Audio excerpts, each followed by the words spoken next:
Hello, everybody. I'm Kathy Wrigling with Orange Audubon, and we are going to talk about gardening for wildlife on your campus.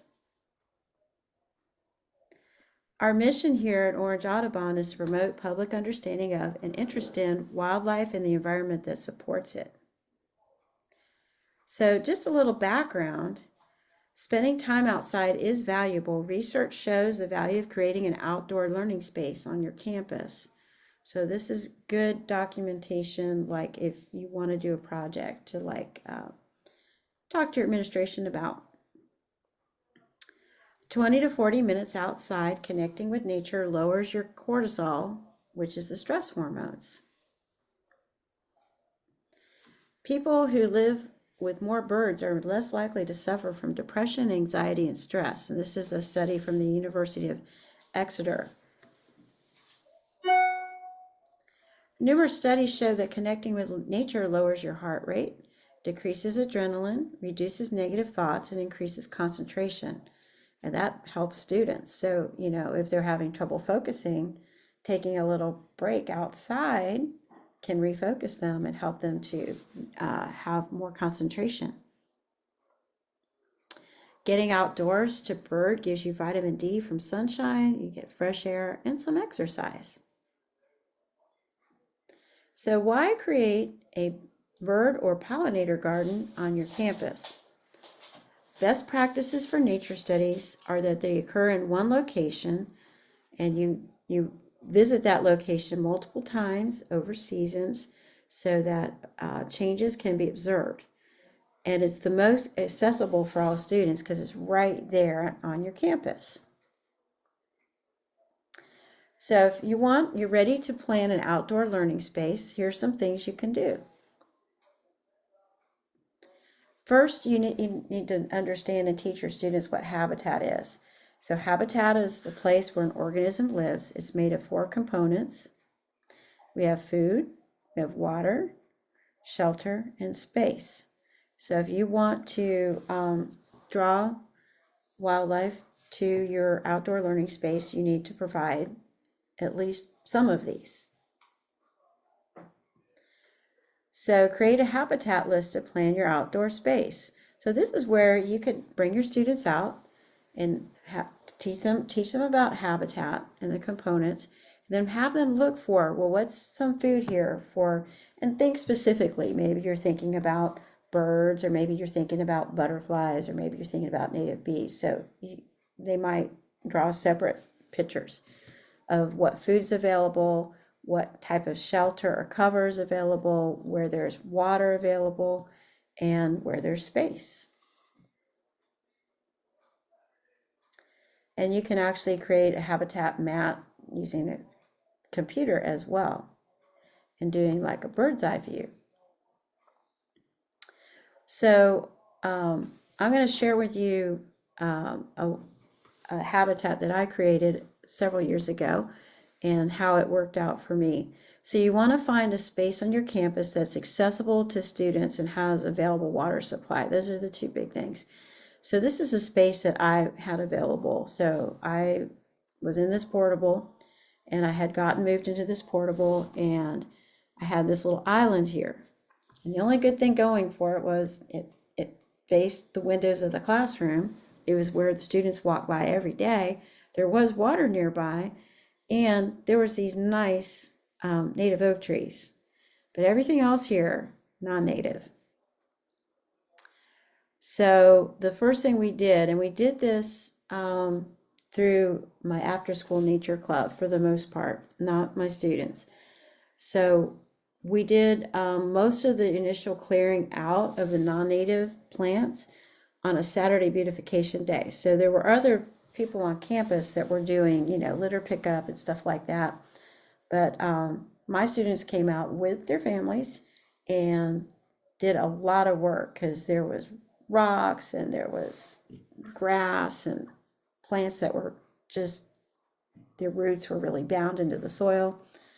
So it took a lot. We did get some grants for some plants, and some family donated plants, and some people that were gardeners donated cuttings of some plants, which is a great way to get some additions to your native habitat. We used pine straw as our mulch because mulching is important to keep the weeds down and keep the water in. Throughout the year, so this was initially what we started with. We had some plants, but not a tremendous amount. And you can see here how much we removed from what was initially there. But as we went through the year, I'd get more plants. People would donate plants. And so the after school club, we'd plant them.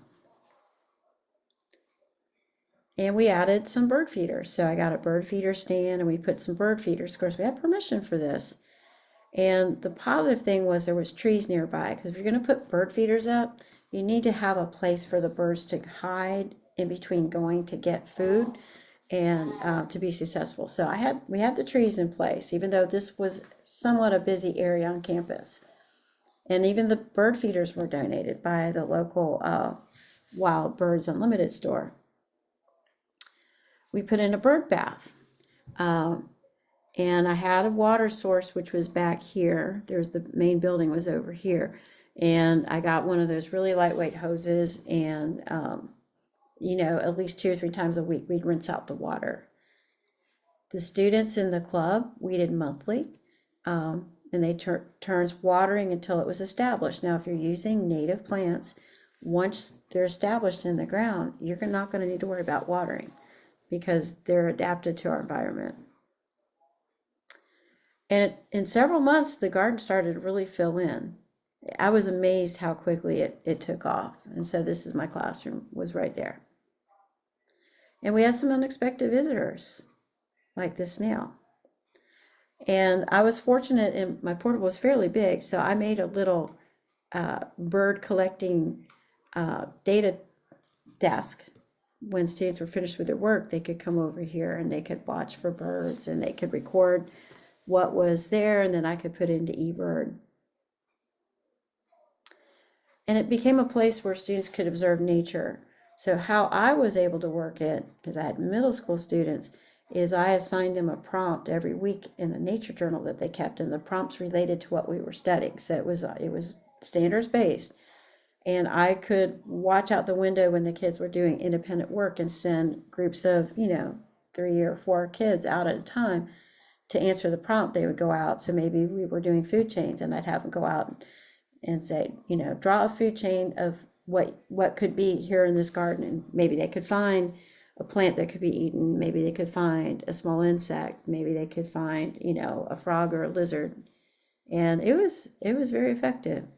And so here there was a little railing. The kids would lean on that, and they were very focused and attentive, and they would notice things. Even as they came in and out of the classroom, they would notice things. They would discuss what was interesting. And what I was happy to see, students took pride in this, and I didn't have any problems with students disturbing it, walking in it or anything like that. That was a great thing. Once you create a space for nature, you never know who might show up. So, you never know. Now, some of these were taken to my house where, if you plant something like mulberry tree, you could get cedar waxwings. They're actually here right now. You might get a rare bird passing through, like this rose-breasted grosbeak. It can happen. And it's very exciting to the students.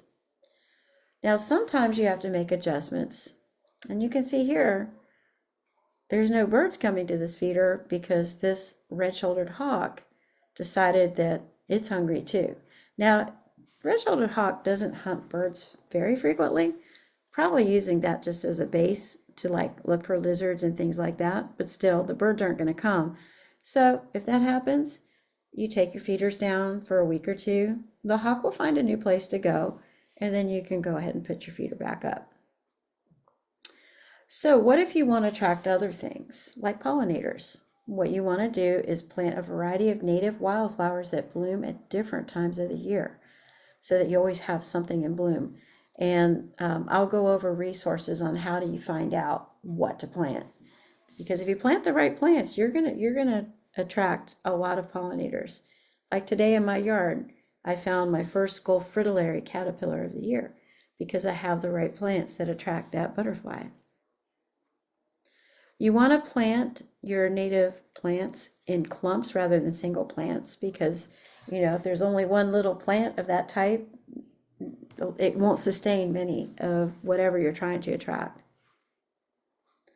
Avoid hybrid flowers. Hybrid flowers don't provide anything to our native pollinators.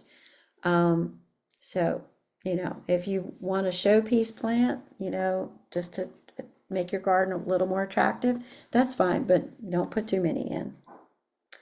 Eliminate the use of pesticides because if you're trying to attract pollinators, they get affected by pesticides too.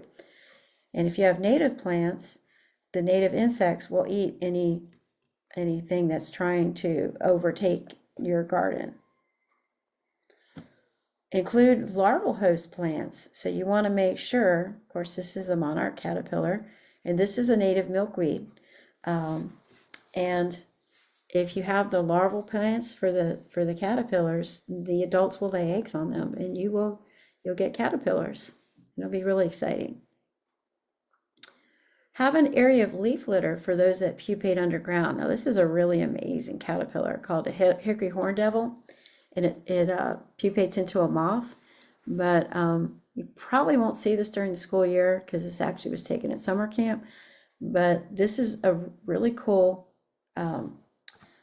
moth that has to pupate under leaves. So be sure you have an area of your garden where you just leave the leaves.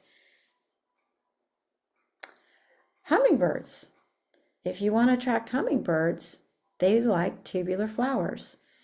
They like red, but they'll come to other colors of tubular flowers. If you have older students, you could try different colors to tubular flowers and see what happens. It'd make a great little experiment.